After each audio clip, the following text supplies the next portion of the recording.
So, isang mapagpalang gabi po sa ating lahat. Muli ako si Mia Sebastian and welcome to our daily devotion with Pastor Russell Ocampo.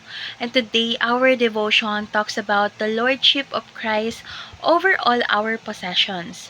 So, our scripture is all about Psalm chapter 24 verse 1. NI version, the earth is the Lord's and everything in it, the world and all who live in it.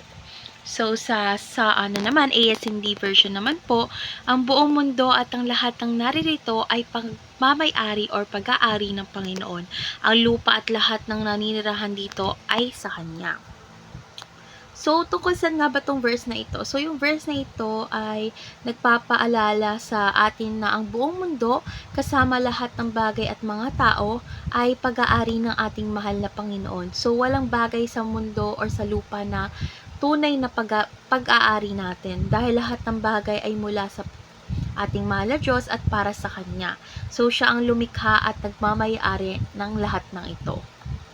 So, dadako na tayo sa ating teaching. So, yung first teaching is the Lord owns all things.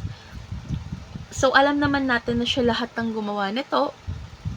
Siya yung gumawa ng mga tao, ng mga halaman, ng mga hayop. Even yung lupa ay pagmamay-ari ng Diyos. So, kasama ang ating pag-aari-arian, kalikasan, at mga likas na yaman. So, second is the Lord owns all people.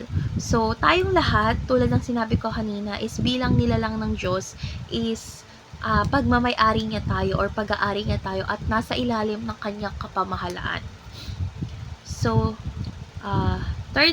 last teaching or third is the Lord holds all people accountable. So, sa uli, pananagutan natin kung paano natin ginamit ang mga biyaya at pag-aari at ari-ari ang ipinagkatiwala sa atin ng ating mahal na Diyos. So, dadako na tayo sa ating application. So, yung first application is identify the Lord as the supreme or owner. So, kilalanin natin na lahat ng ating tinatamasa kasama ang ating mga ari-arian at yaman ay galing sa Panginoon. So, second is implore the Lord for more blessing. So, dapat tayong magpatuloy tayong humingi ng biyaya mula sa Diyos na may tamang pananaw at pasasalamat.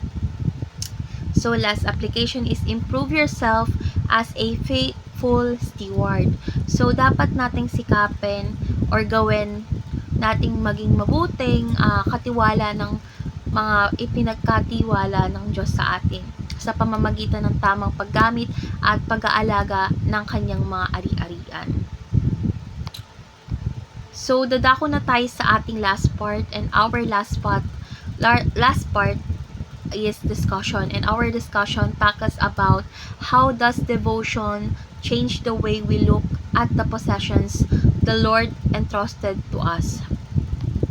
So, para sa akin or sa aking sariling pananaw or sa tamang pananaw ng pagkilala sa Diyos bilang tunay na may-ari ng lahat ay nagbibigay ng mas malalim na kahulugan sa ating pag-aari-arian. So, ang mga bagay na ating tinatamasa ay hindi lamang para sa sarili nating kasiyahan, kundi para sa layunin ng Panginoon.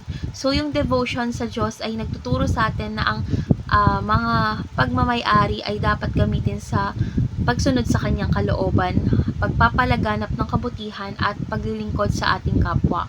So, sa gantong paraan kasi nagiging kasangkapan tayo ng Diyos upang magdala ng pagbabago at pagpapala sa mundo.